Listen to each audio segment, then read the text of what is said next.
Una esposa que valía menos. Jueces 19.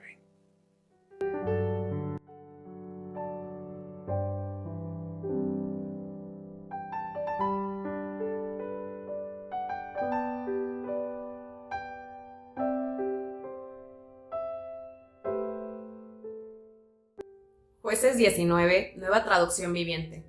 El levita y su concubina. En esos días, Israel no tenía rey. Hubo un hombre de la tribu de Leví que vivía en un lugar remoto de la zona montañosa de Efraín. Cierto día, se llevó a su casa a una mujer de Belén de Judá, para que fuera su concubina. Pero ella se enojó con él y volvió a la casa de su padre, en Belén. Unos 4 meses después, su marido viajó a Belén para hablar personalmente con ella y convencerla de que regresara. Llevó consigo a un siervo y a un par de burros. Cuando llegó a la casa del padre, éste lo vio y le dio la bienvenida. Su suegro, el padre de la joven, insistió en que se quedara por un tiempo. Así que pasó allí 3 días, comiendo, bebiendo y durmiendo. Al 4.º día, el hombre se levantó temprano y estaba listo para partir. Pero el padre de la joven le dijo a su yerno: «Come algo antes de irte». Así que los 2 hombres se sentaron a comer y bebieron juntos. Luego, el padre de la joven le dijo: «Quédate, por favor, otra noche y diviértete». El hombre se levantó para irse, pero su suegro siguió insistiendo en que se quedara. Así que al final cedió y pasó allí otra noche. A la mañana del 5.º día, el hombre se levantó temprano nuevamente, listo para partir. Pero una vez más, el padre de la joven le dijo: «Come algo, después podrás irte esta tarde». Así que se pasaron otro día de festejo. Más tarde, mientras el hombre, su concubina y el siervo se preparaban para marcharse, el suegro le dijo: «Mira, está atardeciendo, quédate esta noche y diviértete. Mañana podrás levantarte temprano y marcharte». Pero esta vez, el hombre estaba decidido a irse. Así que tomó a sus 2 burros ensillados y a su concubina y se dirigió a Jebús, es decir, Jerusalén. Ya era tarde cuando se acercaron a Jebús, y el siervo le dijo: «Paremos en esta ciudad jebusea y pasemos aquí la noche». «No», le dijo su amo, «no podemos quedarnos en esta ciudad extranjera donde no hay israelitas. Seguiremos en cambio hasta Gibeá. Vamos, tratemos de llegar hasta Gibeá o Ramá, y pasaremos la noche en una de estas ciudades». Así que siguieron adelante. El sol se ponía cuando llegaron a Gibeá, una ciudad situada en Benjamín, y se detuvieron allí para pasar la noche. Descansaron en la plaza de la ciudad, pero nadie los invitó a su casa para pasar la noche. Esa noche, un anciano regresaba a su hogar después del trabajo en los campos. Era de la zona montañosa de Efraín, pero vivía en Gibeá, donde la gente era de la tribu de Benjamín. Cuando vio a los viajeros sentados en la plaza de la ciudad, les preguntó de dónde venían y hacia dónde iban. «Regresamos de Belén, en Judá», le contestó el hombre, «y vamos hacia una zona remota de la región montañosa de Efraín, donde yo vivo. Viajé a Belén y ahora voy de regreso a mi hogar. Pero nadie nos ha invitado a su casa para pasar la noche, aunque traemos todo lo que necesitamos. Tenemos paja y follaje para nuestros burros, y bastante pan y vino para nosotros». «Serán bienvenidos en mi casa», les dijo el anciano. «Yo les daré todo lo que pudiera faltarles, pero no se les ocurra pasar la noche en la plaza». Entonces los llevó a su casa y dio alimento a los burros. Después de lavarse los pies, comieron y bebieron juntos. Mientras disfrutaban el momento, un grupo de alborotadores de la ciudad rodeó la casa. Comenzaron a golpear la puerta y a gritarle al anciano: «Saca al hombre que se hospeda contigo para que podamos tener sexo con él». Entonces, El anciano salió para hablar con ellos. No, hermanos míos, no hagan algo tan perverso, pues este hombre es huésped en mi casa, y semejante acto sería vergonzoso. Miren, llévense a mi hija virgen y a la concubina de este hombre. Yo se las sacaré y ustedes podrán abusar de ellas y hacerles lo que quieran. Pero no cometan semejante vergüenza contra este hombre. Sin embargo, ellos no le hicieron caso. Entonces el levita tomó a su concubina y la empujó por la puerta. Los hombres de la ciudad abusaron de ella toda la noche, violándola uno por uno hasta la mañana. Finalmente, al amanecer, la soltaron. Cuando ya amanecía, la mujer regresó a la casa donde estaba hospedado su esposo y se desplomó en la puerta de la casa y permaneció allí hasta que hubo luz. Cuando su esposo abrió la puerta para salir, allí encontró a su concubina, tirada, con las manos en el umbral. «Levántate, vamos», le dijo, pero no hubo respuesta. Entonces, subió el cuerpo de la mujer a su burro y se la llevó a su casa. Cuando llegó a su casa, tomó un cuchillo y cortó el cuerpo de su concubina en 12 pedazos. Después, envió un pedazo a cada tribu por el territorio de Israel. Todos los que veían exclamaban: «En todo este tiempo, desde que Israel salió de Egipto, nunca se había cometido un crimen tan horrible. Pensémoslo bien. ¿Qué vamos a hacer? ¿Quién lo denunciará?».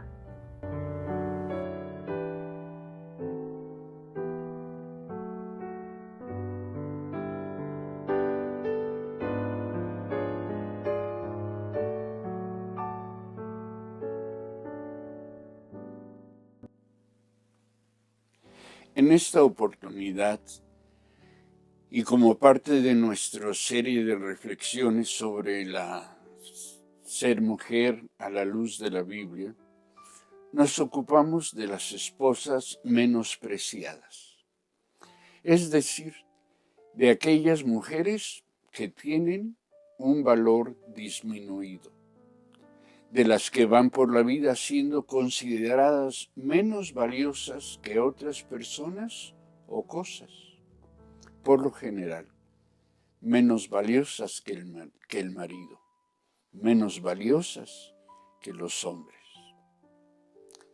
Cuando en una de mis incursiones en la radio dediqué 4 o 5 domingos al tema de la violencia en contra de las mujeres, resultó una sorpresa dolorosa el encontrar que la mayoría de las llamadas telefónicas en respuesta a tales reflexiones eran de mujeres cristianas, y en su mayoría esposas o concubinas de líderes, sí, algunas concubinas de pastores, de obispos, de maestros de escuela dominical, dirigentes de células, líderes de alabanza, etc. Desde luego, también recibí muchas llamadas de muchas mujeres abusadas por sus esposos cristianos, por hombres que, como me dijo un hijo adolorido, refiriéndose a su propio padre, en la iglesia se mostraban llenos de piedad, pero en su casa maltrataban verbal y físicamente a su esposa. Alguien me dijo alguna vez que la historia que nos ha hecho el favor de leer Samara no debería estar en la Biblia. Realmente es una historia que avergüenza, duele y muestra la perversión ancestral del trato indigno a las mujeres. Fijémonos que el escritor sagrado ubica temporal y espacialmente los acontecimientos, es decir, tiene el cuidado, se ocupa de señalar que el suyo es un relato real, histórico. Sucedió cuando no había rey en Israel, nos dice. No solo ubica en el tiempo tales acontecimientos, también enfatiza que se trata de algo que sucede en Israel, en la nación, en el pueblo escogido, en el pueblo de Dios. Bueno, hoy podría ocuparme de la violencia de género que azota a nuestra sociedad en general y tendría mucha razón y recursos para hacerlo. Pero resulta que en el pueblo de Dios, la iglesia, en muchos hogares, no solo se han dado, sino que se están dando situaciones de violencia de género que debemos reconocer con tristeza y vergüenza y de las cuales, estoy seguro, debemos ocuparnos ya. Propongo a ustedes que en nuestro relato el autor nos señala sutilmente las tres principales causas que explican la violencia en contra de la mujer de levita. Primero, el autor destaca la condición de santo de levita. En segundo lugar, la mujer era considerada propiedad antes que persona. El tercer elemento, la cultura religiosa social prevaleciente. Estas son las causas que explican, a mi entender, el que tantas mujeres cristianas sufran a manos de sus esposos cristianos tantas formas de violencia creciente en nuestro aquí y nuestro ahora. En primer lugar, está el que la cultura patriarcal que sectores importantes de la Iglesia promueven consciente e inconscientemente, establece que el hombre, debido a su género y de su conversión a Cristo, ocupa un lugar preeminente en la estructura familiar. Es santo, es decir, merece que se le rinda honor y que se le reconozca un alto grado de perfección. Hay una conciencia de merecimiento y superioridad que lleva a los hombres a normalizar su dominio sobre la mujer, como el levita, que formaba parte de los principales círculos de poder en Israel por razones religiosas. La calidad de cabeza de la mujer, se pretende, otorga al hombre poder y derechos por sobre el resto de la familia. Así, la esposa y el resto de la familia tienen el deber de hacer la vida en función de las creencias, de los intereses y de los derechos de quien es la cabeza, el hombre. Además, en nuestra historia, se llama concubina a la mujer de levita. Desde nuestra perspectiva moderna se trataría de una amante, de una relación ilegal, cuando menos irregular. Sin embargo, en el contexto histórico del relato, se trataba de una esposa que valía menos. No solo menos que otras esposas, sino sobre todo menos que el hombre con el cual estaba en relación. Al ser menos importante, la relación con ella no quitaba la condición de santo, de célibe, de levita. A final de cuentas, no se relacionaba con una persona, sino con alguien que era poco menos que una persona, con una mujer que era casi una cosa. Si la organización familiar cristiana de nuestros tiempos es piramidal, entonces el lugar del hombre es arriba y por lo tanto él resulta de mayor importancia que su esposa. Esa condición de superioridad del hombre y de inferioridad de la mujer explica el trato que en no pocos hogares estas mujeres reciben. No solo se le reconoce como una persona, sino que se le trata como una propiedad.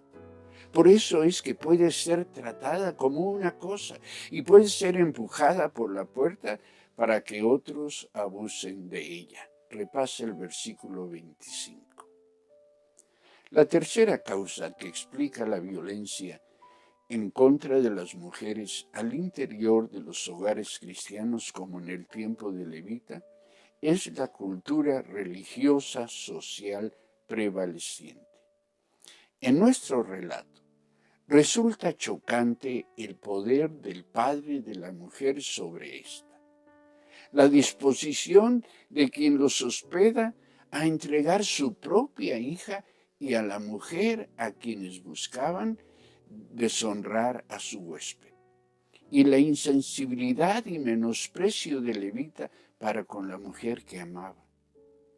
Siempre he pensado que a la mañana, cuando se disponía a que siguieran el viaje y salió a la puerta, el levita, al descubrir a la mujer tirada en el umbral y no recibir respuesta a su levántate y vámonos, debe haberla movido con la punta del pie para, según él, despertarla. Pero más chocante, resulta que tantos hayan acudido con tanta naturalidad al hecho de la violencia en contra de la mujer de nuestra historia. Nadie se ocupó de ella, de su bien, solo la victimizaron y revictimizaron una y otra vez. Nadie se sintió ofendido por lo que le había pasado a ella. Fijémonos que la razón de las decisiones tomadas por terceros y el malestar que llevó a la guerra contra Benjamín fue la deshonra que el levita había sufrido. A la mujer no la defendió su padre, mucho menos la defendió su marido, y desde luego tampoco la defendió el viejo que los hospedó en su casa. Los cristianos, en todas las épocas, somos llamados a la lectura cuidadosa de la palabra y a analizar nuestra identidad, nuestros modelos de relación y nuestros valores culturales a la luz de la misma, de la palabra, y no al revés. Tal lectura cuidadosa de la palabra nos muestra que Dios nos ha creado a todos los seres humanos sin distinción de género, raza o condición económica o social, con igual dignidad, porque todos somos imagen y semejanza suyos. Hacer nuestra tal convicción nos permite comprender el cómo de la relación de pareja no depende, en principio, de una cuestión de género, sino de la condición de persona, de ser humano, de los que formamos la pareja. Es decir, que en particular el trato debido a la esposa no resulta de su ser mujer, sino de su ser persona. Y lo mismo podemos decir del trato al esposo. No se da en función de su género, sino de su condición de persona. La palabra persona hace referencia a un ser con poder de raciocinio que posee conciencia sobre sí mismo y que cuenta con su propia identidad. Así que la violencia en contra de la mujer tiene que ver mucho más con su menosprecio a su calidad de persona que a su género. Quien abusa de su esposa no reconoce su identidad, no reconoce quién es, no la reconoce como persona. En el ámbito cristiano, mucho más grave resulta que no reconoce quién es su esposa en Cristo, no reconoce el derecho de la misma a ser ella y no una mera extensión del hombre, es decir, no acepta la libertad que Cristo ha recuperado también para ella. Quien considera a su esposa su propiedad, aquella sobre la que tiene derecho, atenta contra la libertad que Cristo le ha dado a su esposa en tanto mujer, en tanto persona. De acuerdo con Pablo, en Efesios 5:21, las relaciones de parejas sanas son aquellas en las que se reconoce de entrada la igualdad de quienes las conforman. Solo pueden someterse mutuamente quienes son iguales entre sí. Además, Pablo asegura que el marido debe amar a su esposa como ama a su propio cuerpo, pues un hombre que ama a su esposa, en realidad, afirma el apóstol, demuestra que se ama a sí mismo. Efesios 5:28. El ser uno de la pareja solo es posible entre quienes son iguales. De ahí que amar a la esposa es igual que amarse a sí mismo. Iguales atraen a iguales. Es el principio de la llamada resonancia simpática. Ahora bien, las relaciones conyugales presentan retos similares a los que resultan de todo tipo de relaciones entre personas. Conviene precisar que las personas no somos totalmente iguales a las otras, si acaso similares, es decir, parecidas, porque las personas siempre estamos cambiando. Así que en la relación de pareja, los esposos a veces nos parecemos más que en otras condiciones. Nos mueven factores internos y externos, nuestra historia de vida, nuestras necesidades existenciales, las circunstancias físicas, emocionales que estamos viviendo, las circunstancias relacionales, etc. Todo esto explica nuestras diferentes formas de ser y de actuar en el cómo de nuestra relación de pareja. Así que no hay una igualdad en todo, hay una igualdad en dignidad.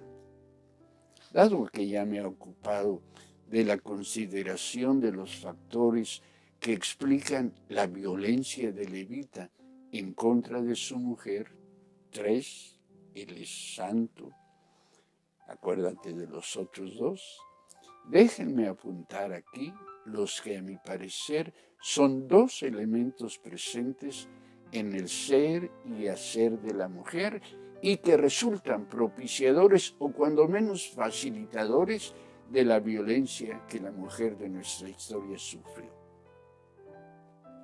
Al leer el relato, encontramos una cuestión pendular: sumisión y agresión. El relato no registra una sola queja de la mujer ante el trato injusto del levita. Ni siquiera nos dice que la decisión de regresar con él haya sido de la mujer. Fue un arreglo entre el padre de la misma y aquel hombre al que veía como su marido. Después de los abusos recibidos por sus violadores, la mujer regresa al lugar donde estaba el que la había empujado por la puerta para que la violara. Paradójicamente, la historia también nos presenta a una mujer con decisiones propias. Si repasas el capítulo que Samara nos ha leído, el verso 3 dice que ella se enojó con su marido y volvió a casa de su padre. Otras traducciones dicen que ella le fue infiel o de plano se prostituyó. Como haya sido, el hecho es que en algún momento tuvo arrestos de independencia y aún de agresión y ofensa en contra de quien la poseía, en contra de quien se asumía, se consideraba a sí mismo como su dueño. Su breve historia muestra que a pesar de su condición, esta mujer siguió siendo persona, autónoma, con la capacidad para decidir. La relación entre personas resulta siempre un reto. En el matrimonio, especialmente cuando las circunstancias que como individuos y como pareja siguen gravitando en el cómo de la relación. Todos en nuestras relaciones seguimos luchando con nuestro cuerpo y de muerte, con este cuerpo miserable de muerte, dice Pablo en Romanos 7. Es decir, nuestras relaciones están condicionadas por lo que aprendimos y por lo que reforzamos en nuestro aquí y ahora. En el ambiente cristiano, desafortunadamente, reforzamos la idea de la superioridad del hombre respecto de la mujer. Lo creemos los hombres y lo creen las mujeres. No solo lo hemos aprendido, también lo hemos aprehendido, lo hemos hecho nuestro. Eso explica en los ambientes religiosos la violencia masculina y la sumisión femenina en buena medida. En este día que se celebró el Día Internacional de la Mujer, vi algunos videos de cultos de celebración de las mujeres dirigidos por hombres. Digamos, si no, eso es violencia. Los que amamos a nuestra esposa como a nosotros mismos, los que nos hemos propuesto amarla como Cristo ama a la iglesia, sabemos que no siempre resulta sencillo hacerlo. Como estoy cierto, para muchas esposas cristianas les resulta especialmente difícil cumplir con el principio bíblico del que nos hemos de ocupar en algún momento, que es el de respetar a su marido. Tras 50 años como pastor, estoy convencido de que unos y otras lo que menos necesitamos son recetas del tipo 3 pasos para un matrimonio feliz. Por ello, a riesgo de parecer simplista, permítanme proponer como un recurso para evitar la violencia en contra de la mujer lo siguiente. Los condicionamientos aprendidos y aprehendidos del hombre respecto de su posición en el matrimonio, sumados a los retos representados por la dupla sumisión-agresión, también aprendidos y aprehendidos por no pocas mujeres, solo podrán ser superados cuando ambos, hombre y mujer y hombre, aprendan y se dispongan a ser pacientes. No estoy proponiendo que se dispongan a ser solamente tolerantes, condescendientes, magnánimos con el otro, con la otra. No estoy proponiendo a nadie que se aguante, sino que se mantengan haciendo lo bueno, independientemente de las circunstancias que estén enfrentando. Romanos 2:7. Ante la sumisión de la mujer que facilita el abuso y la violencia contra ella, ante la agresión de la esposa en cualquiera de sus expresiones, en cualquier circunstancia, los hombres somos llamados a perseverar haciendo el bien, es decir, lo que corresponde a nuestra condición de nuevas criaturas que reconocen en la esposa a una su igual, igualmente redimida e igualmente coheredora de la gracia de la vida que recibiremos en Cristo, según asegura 1 de Pedro 3:7. Es decir, les invito a ustedes, hombres, que si nuestra esposa responde a los condicionamientos culturales que la llevan a ser sumisa, no nos aprovechemos de ello, sino por el contrario, abundemos en el trato digno, respetuoso y empoderante para que crezca en su identidad en Cristo. Y que ante la posible incongruencia en su conducta, aun cuando nos faltare al respeto, nos lastimara o nos maltratara, perseveremos en nuestro propósito de honrarla y la tratemos de acuerdo con nuestra condición de nuevas criaturas en Cristo.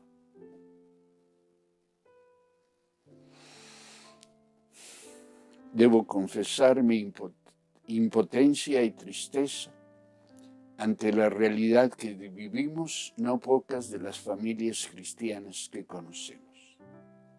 En medio de tanta oscuridad familiar, cuando hay tantas familias dolidas, esposas y esposos lastimados, hijos heridos, fracasos familiares, etc., pareciera que como iglesia nos sumamos a la oscuridad que nos rodea.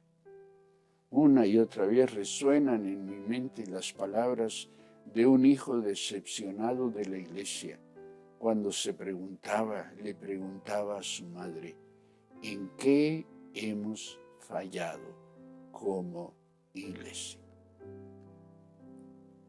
Es mi oración y mi convocatoria a ustedes para que nos propongamos que nuestras familias se caractericen por el respeto a nuestras mujeres, esposas, hijas, hermanas, nueras, abuelas, suegras, etc. A que nos propongamos reconocerlas como nuestras iguales en Cristo, porque esto nos permitirá honrarlas, protegerlas y caminar a su lado en el camino de su crecimiento integral en el Señor. Así, todos seremos luz que ilumina a quienes viven su cotidianidad familiar en la oscuridad y en la desesperanza.